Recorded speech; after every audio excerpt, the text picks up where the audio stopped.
Deyirlər o vaxtdan el arasında bir gözəl var imiş Leyla adında.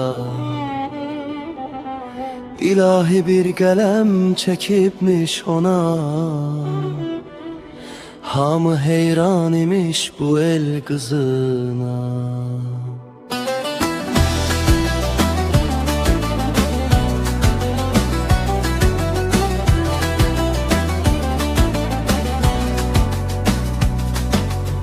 Gözəl çəmənlikdə bulaq axarmış, qızlar bu bulaqdan su apararmış. Oğlanlar çıxarmış bulaq başına,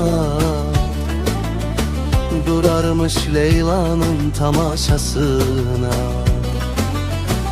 Odur ki o vaxtdan bu billur bulaq Leyla bulağıymış, xəbərdar olaq. Təbiət nə gözəl rəngarəng idi, çünki qucağında Leyla gəzirdi. Bu eldən karvanlar gəlib keçirmiş, Leyla bulağından su götürərmiş. Bir gün köçədən də bu eldən karvan, görərək Leylanı bənd oldu sarvan. Onu uğurladı ata evindən,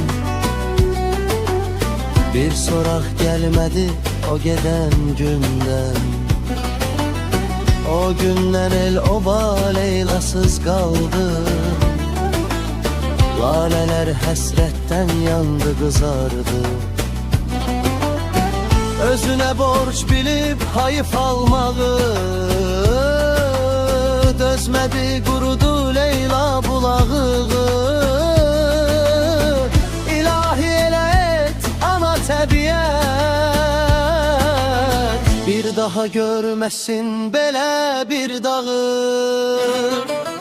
Bir gün obadan eldən ötəndə gördüm o bulağın ah fəryadını. Həsənəm bir şair hissilə məndən, öz qızıma verdim Leyla adını.